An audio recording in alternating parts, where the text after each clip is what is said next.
우리 주님의 평강이, 우리 주님의 평화가 여러분의 시계 제로인 이 앞날 속에서도 주님을 앙망하는 여러분을 지키시기를 원합니다. 우리 샬롬하고 한번 인사 나누실까요? 좌우 옆을 바라보시면서 샬롬, 주 안에서 평안하십시오. 샬롬. 예. 샬롬을 구할 때마다 주의 평강이 여러분의 앞서 걸어 주시기 원합니다. 여러분, 오늘은 제가 재미있는 이야기 한 토막으로 이 설교의 문을 열어볼까 합니다. 제가는 너무 재밌었는데 여러분께도 재미있는 이야기가 되기를 바랍니다. 고대 그리스 역사책에 나오는 이야기 한 편입니다. 때는 페르시아 제국이 그리스를 침공할 때의 일입니다. 크세르크세스 왕, 어디서 들어보셨죠? 세계사에 나오는 유명한 인물입니다. 크세르크세스 왕이라는 사람이 군대를 일시에 진격시키기 위해서 아시아 땅과 유럽을 연결하는 그런 대공사를 시작했을 때의 일입니다. 아시아 땅에서 유럽을 지나가려고 하는데 해협이 중간에 가로막혀 있는 거예요. 그 해협의 이름은 헬레스폰토스 해협. 해협, 그러니까 바다의 협곡. 그 긴 협곡을 다리를 놓으면 멀리 돌아가지 않아도 되잖아요. 그래서 이 크세르크세스 왕은 커다란 난공사임에도 불구하고 시작합니다. 해서 아비도스라고 하는 곳에서 출발하여 다리가 끝나는 지점의 키로수가 얼마냐면 1300km입니다. 그러면 이게 어떻게 되냐면 부산 갔다가 서울 왔다가 부산 가서 제주도까지 또 갈 수 있는 거리가 나오죠.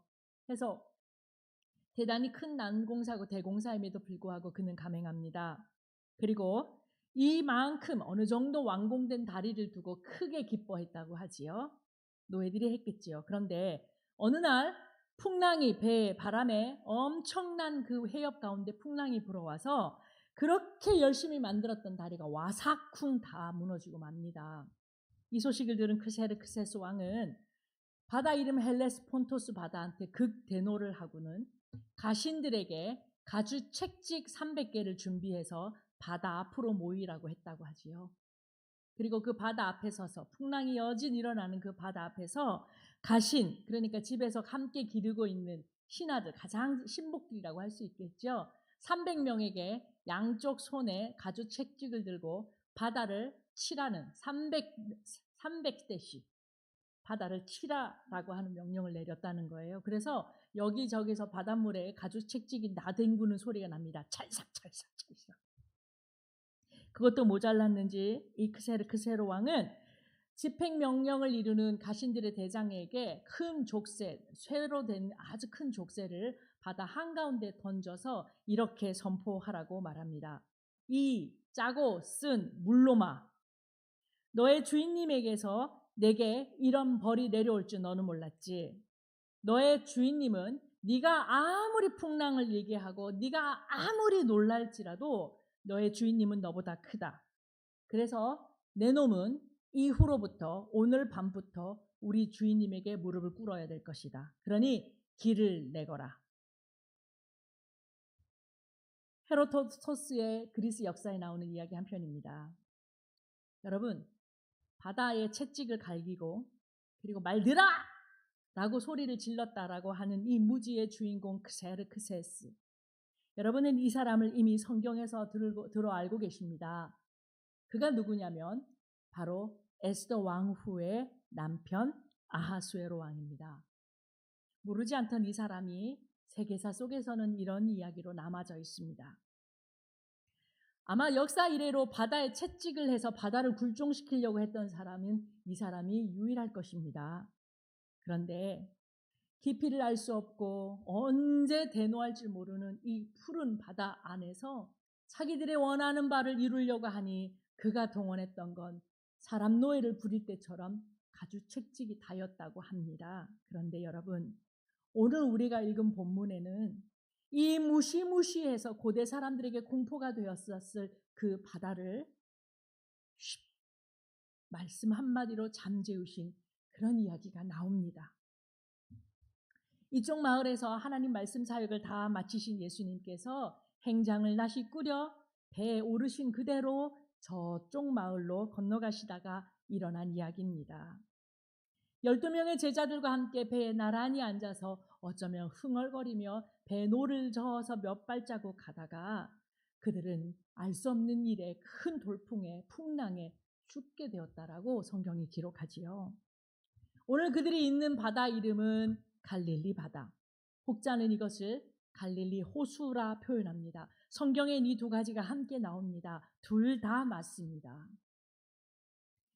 저희 부부가 2017년에 갈릴리 바다를 가보았을 때는 하염없이 잔잔해서 물수제비를 던지면서 갈릴리 바다에 내가 왔음을 신고했던 목사님들이 기억날 정도로 잠잠하고 고요했지요. 하여 호수가 되는 날이 많습니다. 그러나 그곳 가운데 지형과 지형이 맞물리는 지형 가운데 한번 바람이 일어났다 치면 그 갈릴리 바다의 물이 가이드 말에 의하면 사람 키보다 높은 키로 밀고 떨어지는데 말 그대로 노도입니다. 화가 난 파도입니다. 게다가 돌풍입니다. 풍랑입니다. 죽게 되는 날들이 있다고 하니 그것 또한 갈릴리 바다로 표현함이 맞을 수 있겠습니다. 아마 지금 오늘 본문이 놓여 있는 자리는 이와 같이 노도가 일어나고 풍랑이 일어서 배가 깨치는 상황에 있었을 그런 시점인 것 같습니다. 바람이 몹시 붑니다. 그 바람의 파도는 노를 치면서 배를 엄몰에 올 듯 배 안으로 쏟아져 들어옵니다. 물은 이미 배에 가득 찼습니다. 찰랑거리는 그 배, 일렁이는 물 속에서 헤매고 있는 배는 이미 항구, 가야 될 지점을 놓쳐 내비게이션도 소용없는 지점에 와 있음이 분명합니다.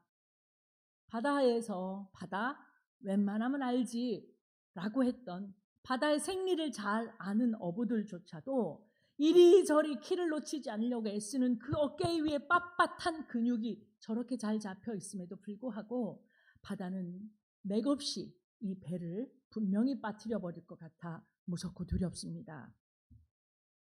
여러분, 어떻게든 죽지 않으려고 이렇게 뛰노는 물결 속에서 어떻게든 빠지지 않으려고 애를 쓰고 있는 제자들의 모습이 여러분의 그림 속에 그려지십니까? 게다가 그때가 저녁이라 하지 않습니까? 해는 져서 한치 앞을 내다볼 수 없는 저녁이라 하지 않습니까?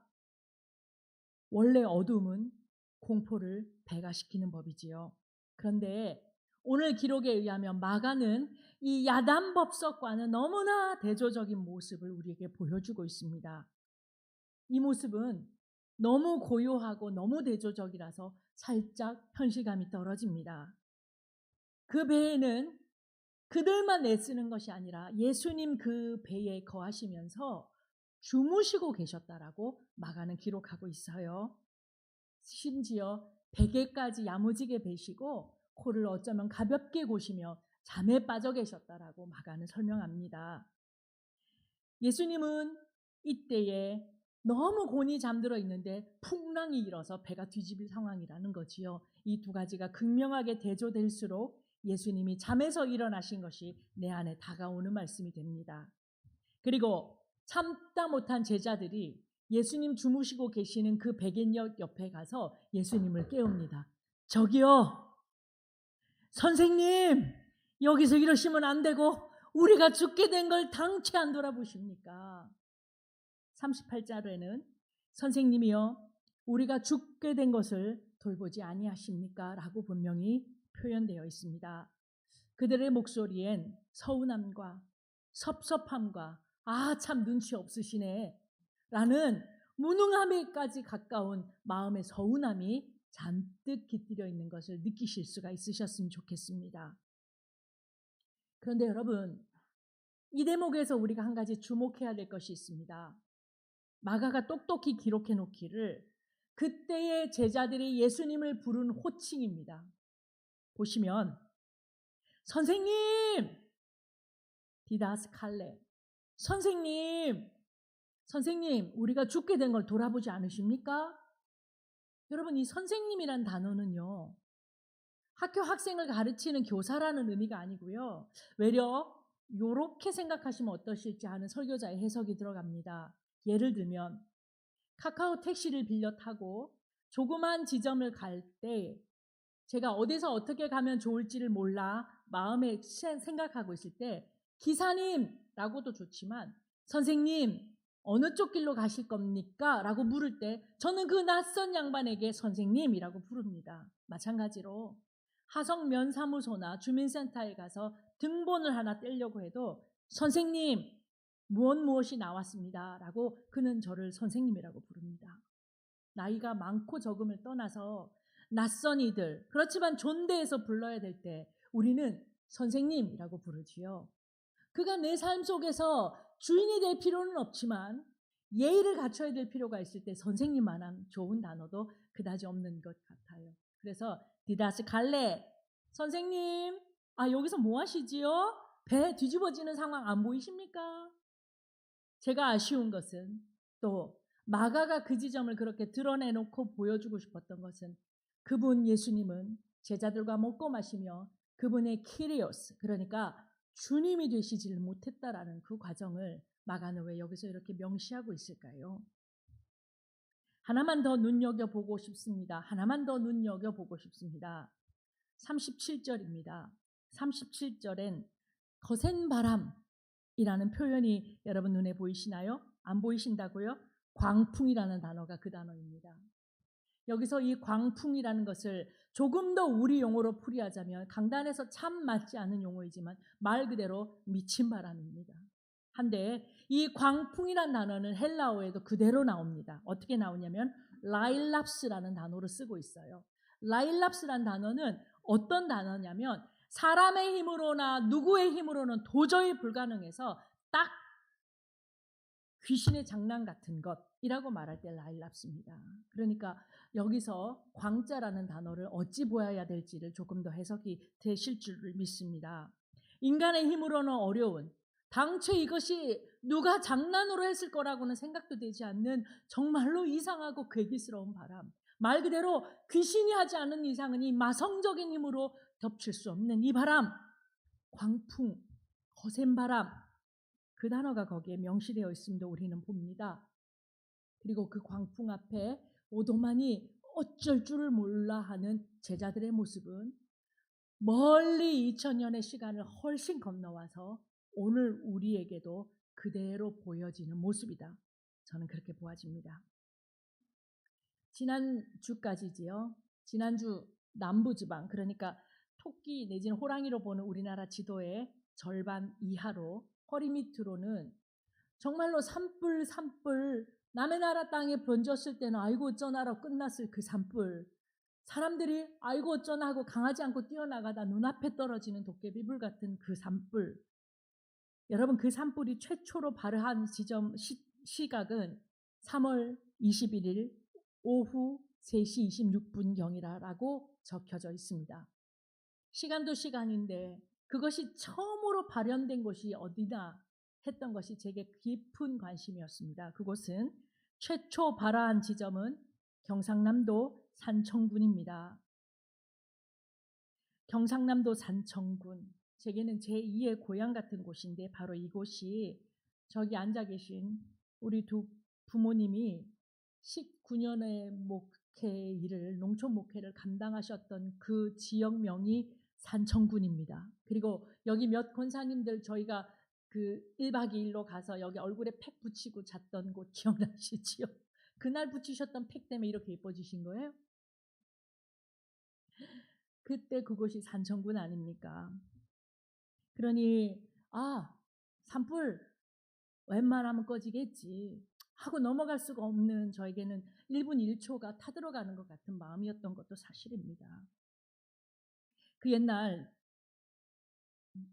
미칠 듯이 불어닥치는 바람 때문에 물이 뛰노던 거와 마찬가지로 불에 뛰노는 모습을, 화면이 담아내지 못하는 불에 뛰노는 모습을 보아하니 저기 불 간다고 했을 때는 이미 다 탔던 것이고 사람들 도망가는 지점이 나중에는 끝으로 밀어붙여서 이 사람들은 바닷가에서 목까지 물에 잠겨서 그 불이, 사람들이 자기를 구원해 주기를 기다렸다 하지 않습니까?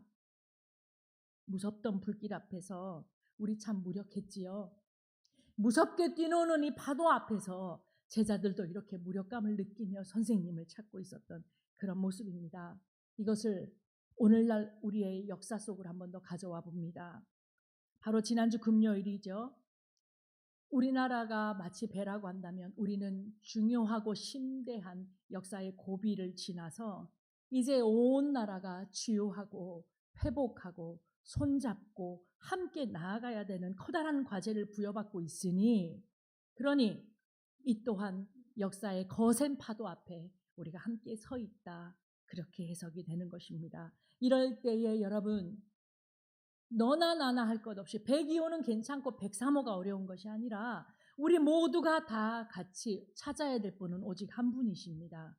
지금 이때에 우리에게는 어떤 능력 있는 행정가가 나와서 짜하게 이 파도를 다스려 줄 수가 없고, 지금 이때에는 유능한 정치인이 한 명 서서 위는 낮춰지고 아래는 돋아올라라 말한다고 그렇게 되는 것이 아니며, 위대한 자산을 가진 정말로 많은 자산가가 와서 1에서부터 10까지 그의 자산을 푼다고 하여 될 일이 아닙니다. 하니 지금 여기서 우리에게 필요한 것은 우리의 주님이 필요하시다는 것을 여러분 꼭 기억해 주셨으면 감사하겠습니다. 그분이 오셔서, 아니요, 하늘과 땅의 주인이신 그분만이 지금 우리에게 필요합니다. 이 정치인 아니고 다른 정치인이 필요한 게 아니고, 이 행정가 아니고 다른 선생님이 필요한 것이 아니라, 우리에게는 우리를 살려주시고 우리의 인생길을 여호와 이레로 열어주시고 우리의 안전을 낮과 밤으로 보살펴 주시는 그 주님이 우리를 불쌍히 여기셔서 이 난국에 한 말씀만 해주시기를 간절히 기도해야 되는 때가 지금이라고 믿습니다. 하면, 그분이 잠잠하라 하시면, 그분의 한 말씀 고요하라 하시면 광풍도 잡니다. 거센 파도도 양순해집니다. 사람과 사람을 갈라세우던 이념의 날카로운 것도 무뎌집니다. 그리고 정제되지 않은 채 마구 쏟아내던 독하고 매운 사람의 말도 잠잠하고 고요해집니다. 본문 39절의 마가는 예수께서 깨어 바람을 꾸짖으시며 바다더러 이르시되 잠잠하라 고요하라 하시니 바람이 그치고 아주 잔잔해졌다라고 말씀합니다.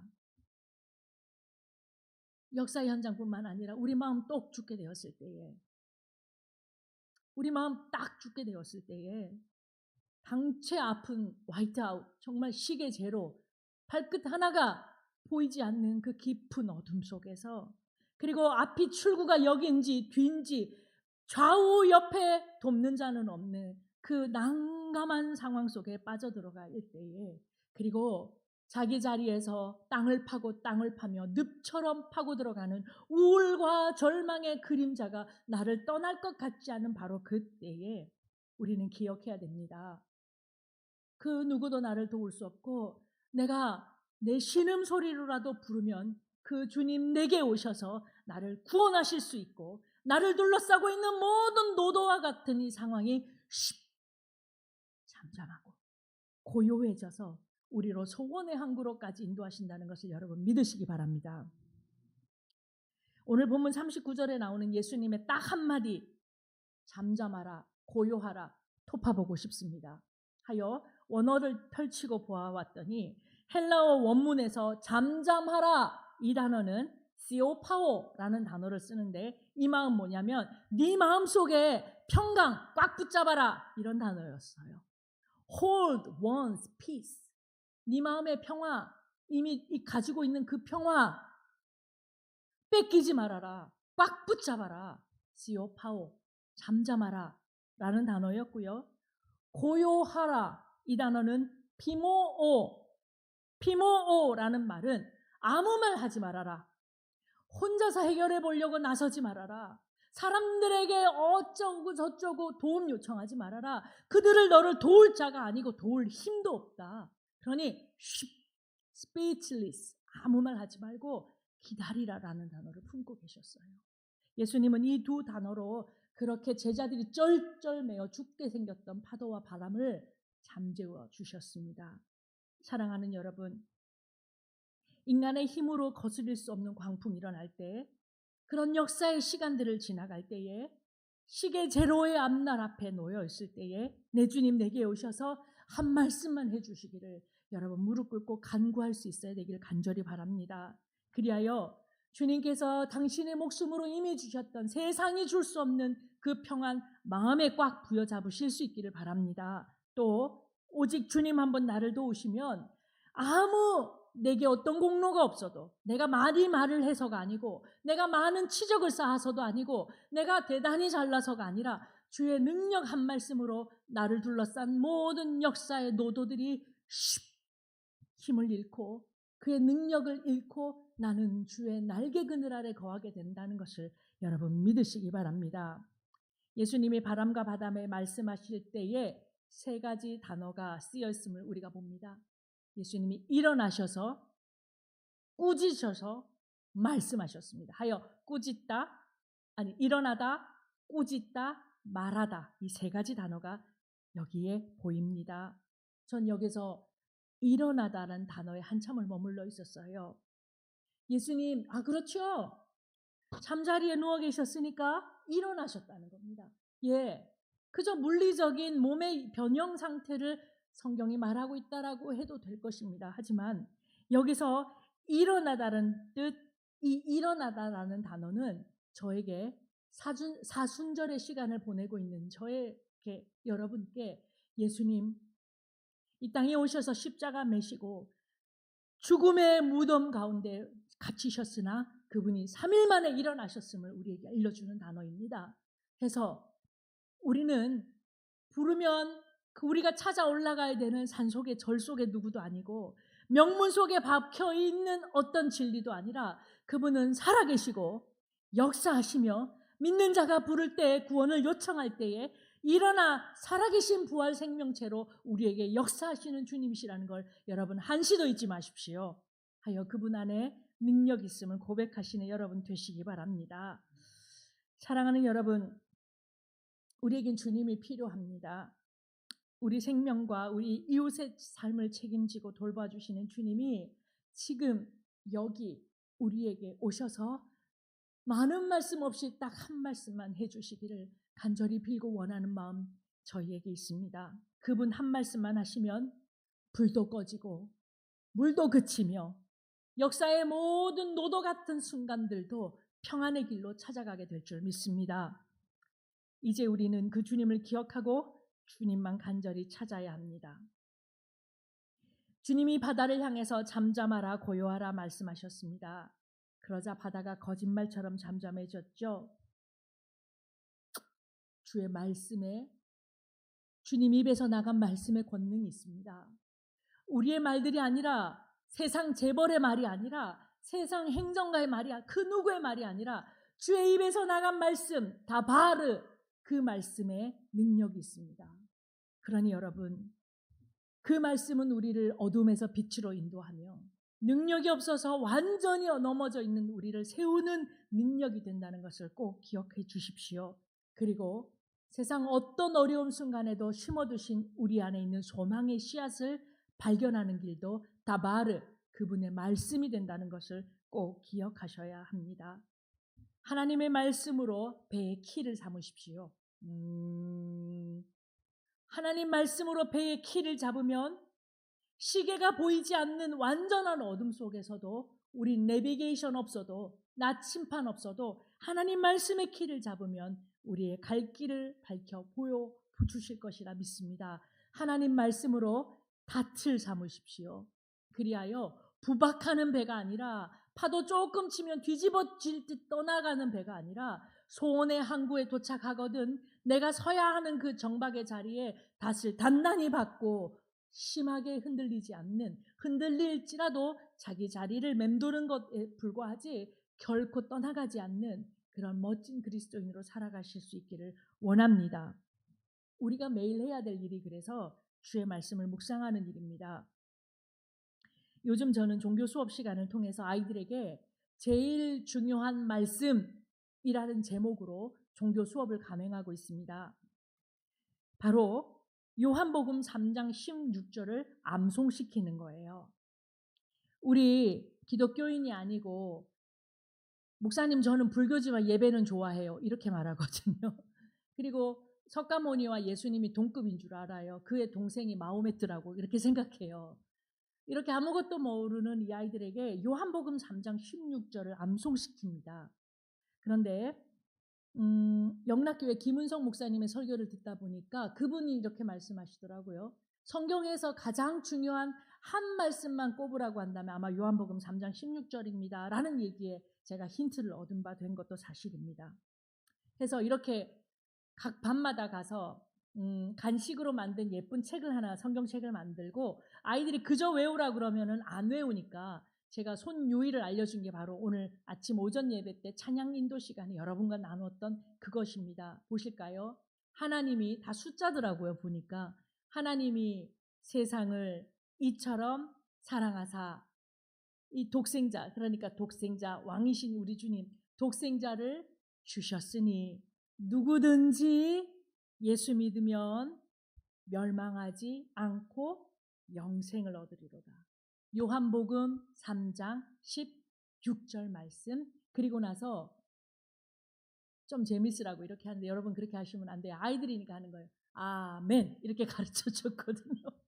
애들이 이걸 너무 재밌어하는 거예요. 그러면서 왜 이렇게 하냐. 그래서 우린 그리스도의 군병이야. 벌써 군대 간 거예요 우리? 막 이렇게 얘기하고. 그리고 나서 전체 아이들이 한 20명 있는 반에서 함께 하자 그러면 그 중에 한 5명에서 7명은 영 삐대해요. 뭔지 아시죠? 계속 전화기만 보던지 이렇게 팔 하나 베고 누워서 나중에 팔에 쥐나서 덜덜덜 떨거든요. 근데 이 친구들까지 같이 하지는 못하는데 대부분의 아이들이 눈빛을 반짝반짝 하면서 함께 합니다. 그리고 나서 모두가 다 그리스도의 군사라는 의미로 아멘 하는데 너무 멋있어요. 여러분 함께 한번 해보실래요? 아니 이거 말고 한번 같이 해보실까요? 해보셔요. 시작. 하나님이 세상을 이처럼 사랑하사 독생자를 주셨으니 누구든지 예수 믿으면 멸망하지 않고 그다음 뭐죠? 영생을 얻으리로다. 요한복음 3장 16절 말씀. 아멘. 네, 그렇게 합니다. 여러분 아이들이 훨씬 더 재밌게 잘하네. 애들은 아멘 막 이렇게 해요. 근데 너무 사랑스럽더라고요. 어떻게든 이 말씀으로 아이들에게 알려주는 이유는 아이들이 암송을 했고 그 말씀을 묵상해서 그의 인생이 잘 되는 게 아닙니다.